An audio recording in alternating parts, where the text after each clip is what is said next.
Welcome back to Trig Notes 5.1 Part 2.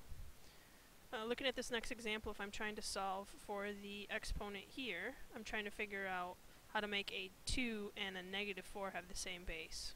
Well, right away I know that 2 raised to the second power is 4, not negative 4. So I may be thinking, how do I get this negative 4 to occur? So maybe I'll do a 2 to the negative 2 power. Well, that actually is negative 1/4. So there is no number that I can raise to 2 to get a negative 4. So therefore, for this problem, this is going to be a no solution. 2 raised to no power is going to get me a negative 4. Next concept we're going to take a look at that deals with exponents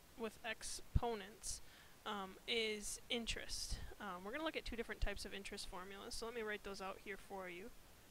A equals P times 1 plus R to the over n raised to the n times t power. And the other one is PERT. A equals P times E raised to the RT.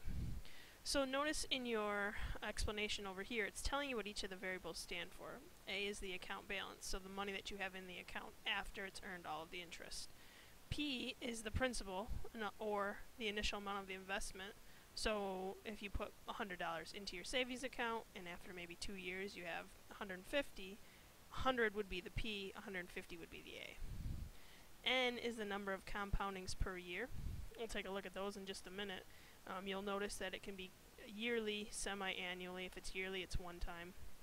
If it's semi-annually, it's 2 times. If it's quarterly, it's 4 times. If it's monthly, it's 12 times. And that's about as often as you're going to see compounding happen. We'll keep explaining this in just a moment down here. Finishing the rest of this off, R is the interest rate as a decimal. So if it's 5% interest rate, it would end up being 0.05 as the interest rate. And T is the number of years that your money is left in this account for. Okay. Looking at this problem here, or this form here, A and P are still the same thing. A is the amount in the account, P is the initial amount that I've invested, R is still the same, it's the interest rate as a decimal, and T is still the same as well.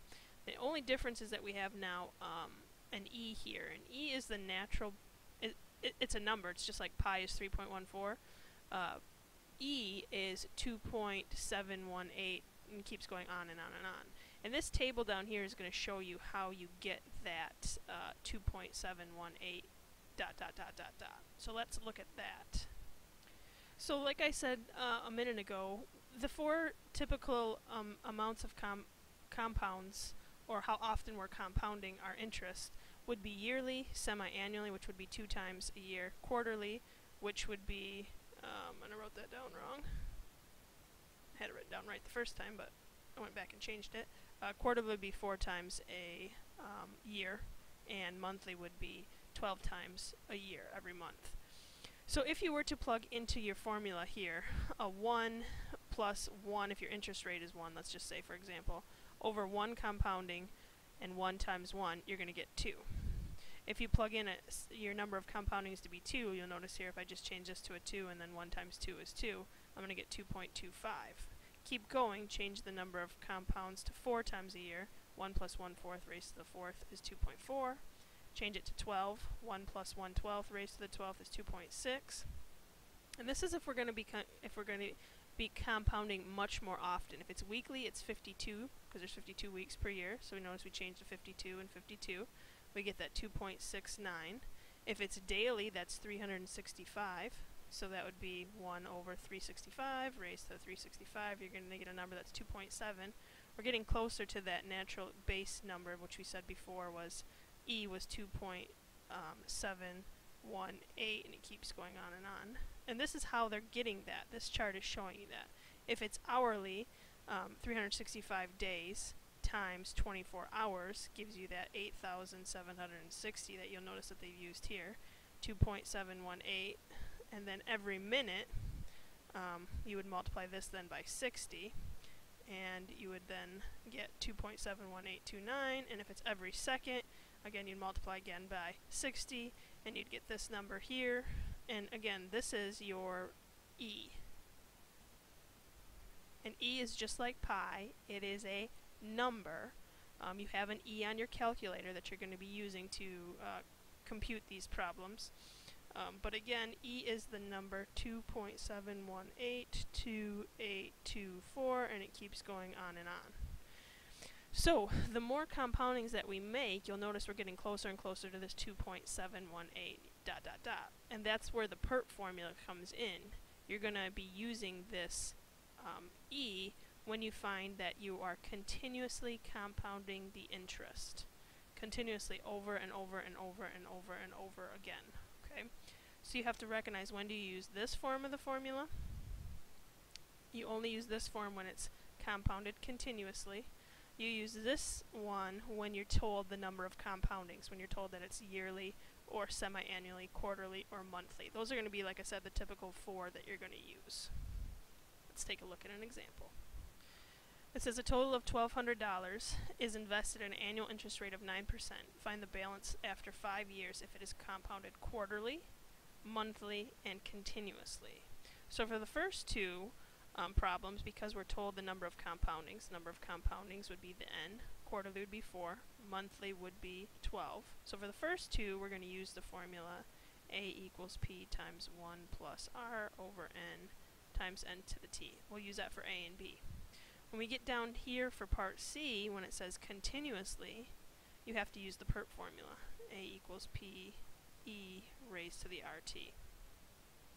Let's go through and identify our variables. The initial amount that we invest, our P, is $12,000. Our interest rate as a decimal would be 0.09, and our time would be 5. So when we compound it quarterly, our N is going to be 4. So let's plug into our calculator, or into our formula first and then into our calculator. 12,000 for the P, 1 plus R over N. R is 0.09 over N, number of compoundings is 4, raised to 4 times 5. Be careful when you use your calculator to get this answer. You need to figure out what this number is first. 1 plus 0.09 divided by 4. So let's do that.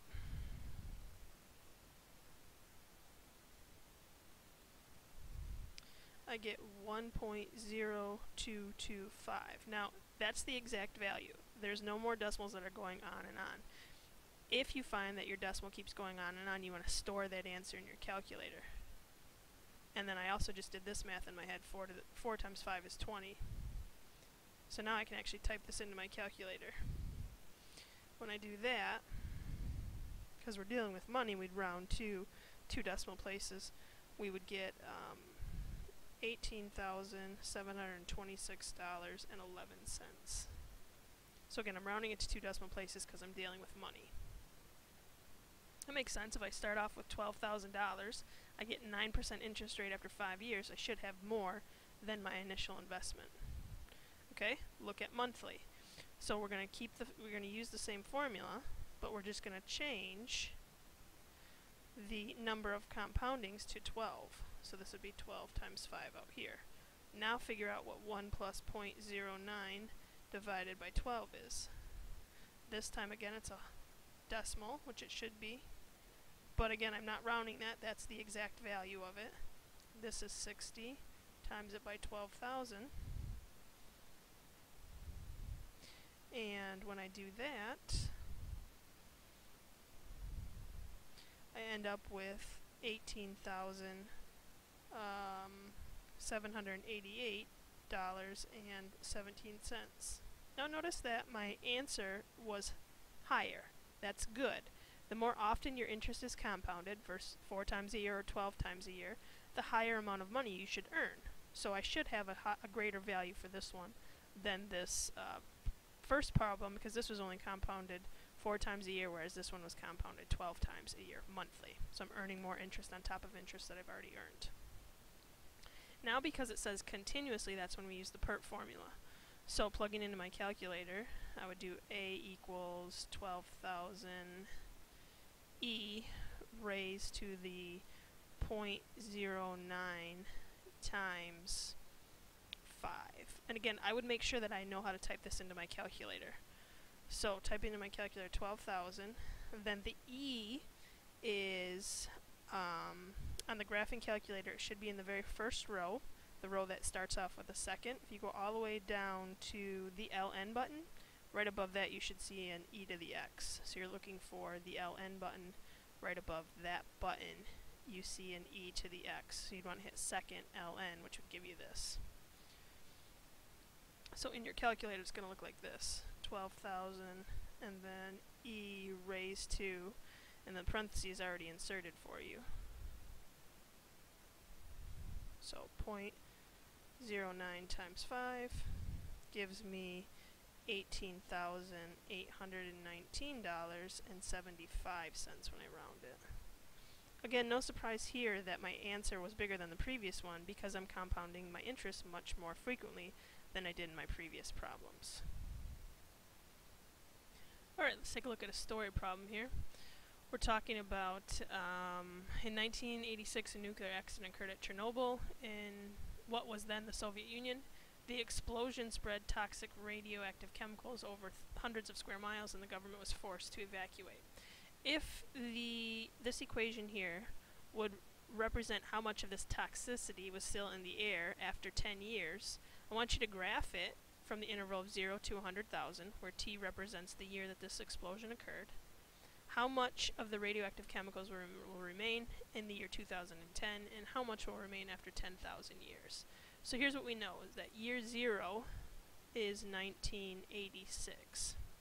Year 2010 then, since 2010 and 1986 is 24 years apart, this would be year 24.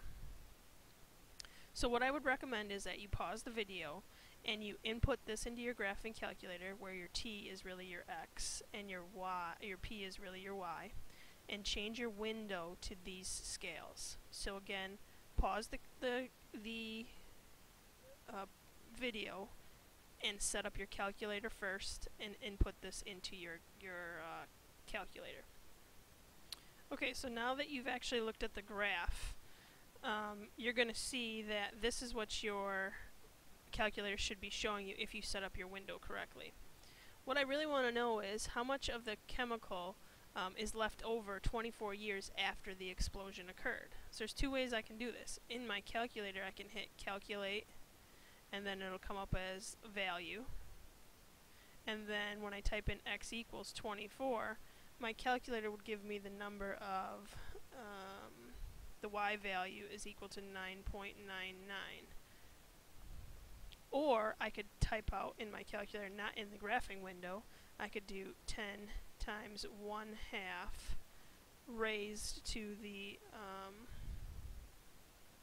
24 divided by 24100, and I get 9.9. But since we used our graphing calculator already, let's use our calculator.